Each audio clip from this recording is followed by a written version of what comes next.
Renungan Saat Teduh, Sabtu 24 April 2021.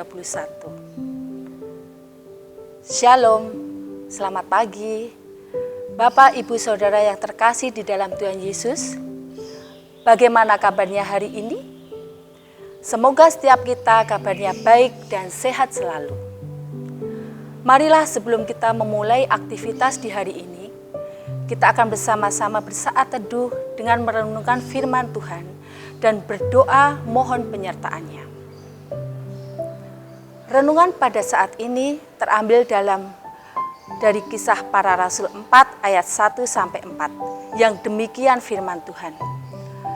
Ketika Petrus dan Yohanes sedang berbicara kepada orang banyak, mereka tiba-tiba didatangi imam-imam dan kepala pengawal bait Allah serta orang-orang Saduki.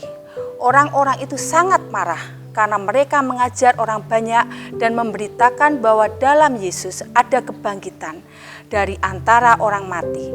Mereka ditangkap dan diserahkan ke dalam tahanan sampai keesokan harinya.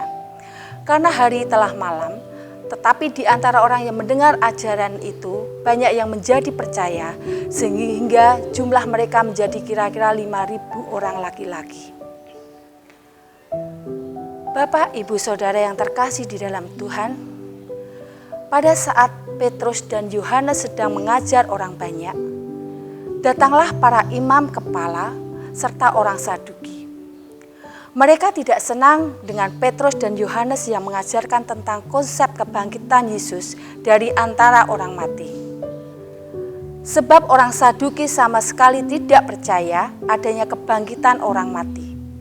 Mereka juga menolak konsep takdir, ganjaran kekal, serta kematian setelah kematian, dan keabadian jiwa.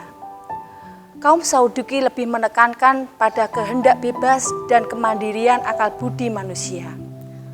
Oleh karena itu, segala hal yang tidak dapat diterima secara logika dianggapnya omong kosong belaka. Jemaat yang terkasih di dalam Tuhan, para imam kepala itu marah juga karena menurut mereka kedua rasul Yesus ini tidak punya hak untuk berkhotbah dan mengajarkan, apalagi mewartakan Yesus yang sudah dicap sebagai penghujat Allah. Para imam ini menganggap bahwa Petrus dan Yohanes orang yang tidak terpelajar, orang yang biasa, yang hidupnya hanya sebagai nelayan. Makanya Petrus dan Yohanes ditangkap dan diadili, langsung dipenjarakan. Dalam persidangan, kedua rasul Yesus mendapat pertanyaan yang bernuansa politis, yaitu dengan kuasa manakah atau dalam nama siapakah mereka bertindak menyembuhkan orang lumpuh itu? Rasul Petrus menjawab dengan tegas, berkat hikmat dan kekuatan Roh Kudus, orang yang engkau salibkan, Yesus yang telah engkau salibkan itu, oleh para agamawan, itulah yang membuat kami bisa berbicara seperti itu.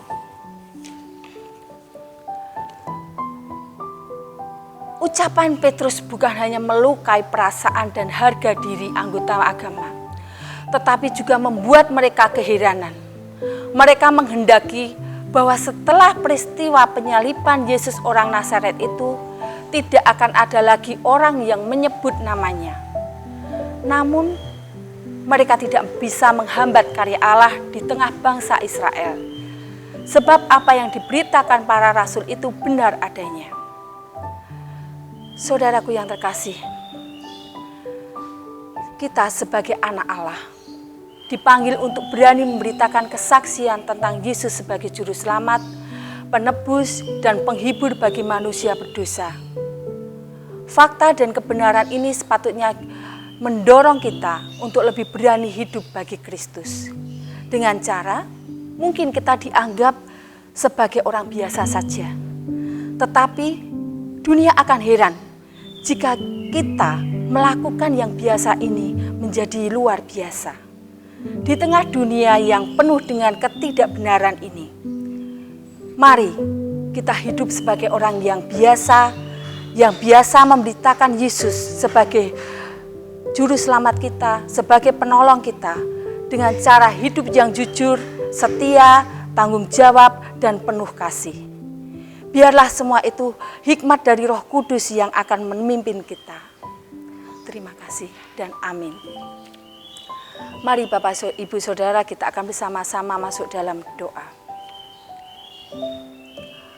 Bapa Surgawi, Allah yang boleh kami sembah di dalam nama Tuhan Yesus Kristus.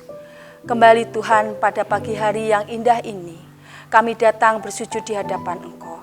Kami bersekutu bersama-sama Tuhan, walaupun kami berbeda jarak. Tetapi kami bersatu hati untuk kami bersama-sama belajar merenungkan firman-Mu.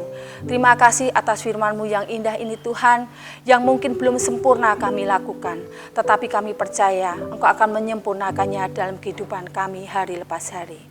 Tuhan, pada saat ini kami juga membawa beberapa keluarga kami atau saudara-saudara kami yang hidup dalam pergumulan. Baik pergumulan dalam ekonomian, baik pergumulan di dalam penyakit, baik pergumulan di dalam kesusahan. Mari Tuhan, Engkau hadir di tengah-tengah keluarga kami masing-masing. Engkau memberikan harapan kepada mereka. Engkau senantiasa memberikan penguatan iman kepada mereka, supaya mereka tetap bersandar dan berharap kepada Engkau. Kami juga berdoa Tuhan buat anak-anak kami, buat saudara-saudara kami yang melanjutkan dalam studinya Tuhan, yang sedang belajar, kiranya Engkau juga menolong mereka Tuhan. Di tengah masa pandemi ini, Engkau sendiri akan menolong mereka, menjadi penolong di dalam kebutuhan mereka Tuhan, sehingga mereka boleh melakukan tugasnya, mereka boleh mencapai cita-citanya Tuhan, untuk menjadi orang yang lebih baik dan berguna untuk kehidupannya.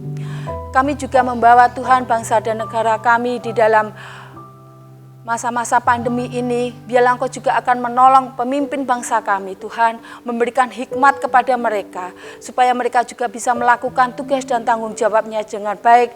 Dan kami rakyat Indonesia boleh merasakan kedamaian, ketentraman, juga kesehatan yang baik di tengah-tengah masa pandemi ini Tuhan. Seluruh program yang sudah dicanangkan Tuhan, kiranya Engkau berkati mereka.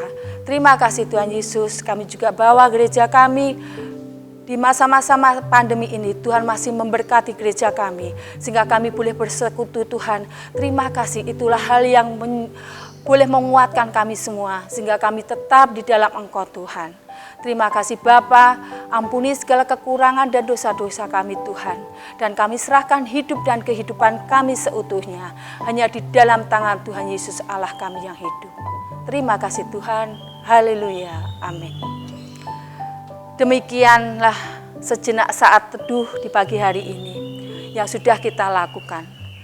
Selamat menjalani hari ini dalam kasih Tuhan, dalam penyertaan Tuhan. Salam sehat selalu. Tuhan Yesus memberkati. Shalom.